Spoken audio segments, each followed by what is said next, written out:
Hello and welcome back to Who Is on Magic Untapped as we explore the characters from throughout the Magic the Gathering multiverse. I am Barry White. In this episode, we are going to take a look at a character who is the avatar protector of the Great Wood of Ulgrotha. Let's take a look at Autumn Willow. Who is it? Who is this? Who is it? Who is this? Who is it? Every great forest has a guardian.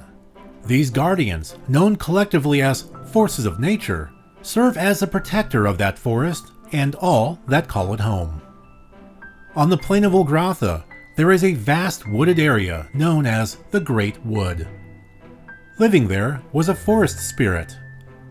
As the plane's mana backed up as a result of the world-enchanting protective magical ban placed upon the plane by planeswalker pharaohs, this forest spirit grew in strength and eventually was able to take physical form.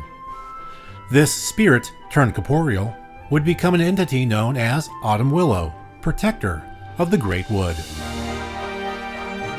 Now appearing as if a mortal being, she explored her forest and met the various fairies, animals, and people living within it, including the folk of Anhava, for whom she would gain a motherly affection.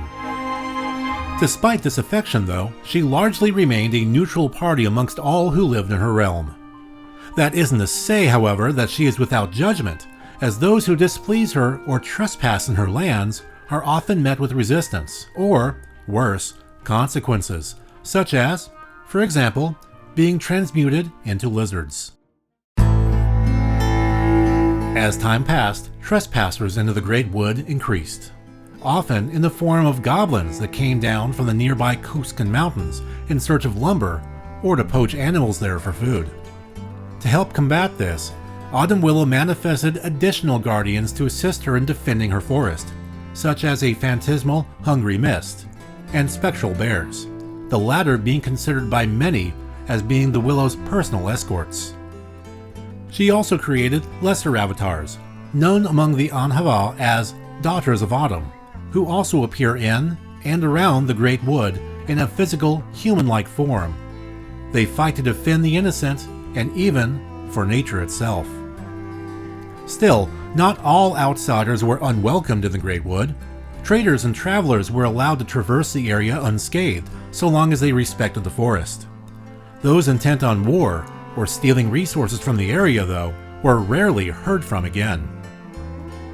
As tensions amongst the various prime factions across Ulgrotha began to rise, she kept a careful eye and an open ear to anything that might threaten those under her protection. On the very night that Pharaohs died, she had a vision. It was a vision of Baron Sangir, the dark, draconian vampire lord that ruled over a good portion of the world.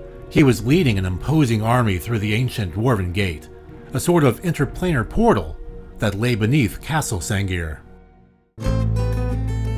With Pharaoh's demise came the weakening of his ban, allowing the rich mana that had been backed up on the plane to flow more and more freely. As the ban began to fade, so did Autumn Willow's strength.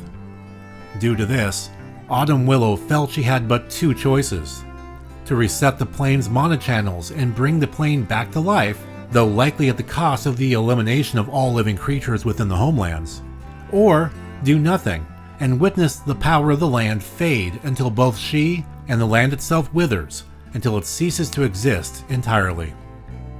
At a loss of what to do, and seeking a third option, she awaits a champion, or some sort of miraculous event to occur that would prevent her from having to use a primal order to save the world by means of ending it, so that it can begin anew. And that's pretty much all we know about Autumn Willow, thanks to the cards of Homelands, as well as a couple of short stories and a comic book from the mid-1990s. As far as anything new with Autumn Willow, well, we haven't been back to Ulgrotha pretty much since that time, though I did speak with Aaron Forsyth, Vice President of Design at Wizards of the Coast recently, and he said that there is a chance the game might return someday. Those words have been uttered, it's going to take a lot more convincing on some of those, but I think we could reclaim that space if I could get enough folks on board. So I guess if you want to see Ulgrotha again in the 30 plus years since we've been there, you might want to let Wizards of the Coast know you're interested. Thank you very much for watching. If you enjoyed this video, please click on that like and subscribe button. We also have a tip jar on Patreon if you would like to support us that way. Thank you very much.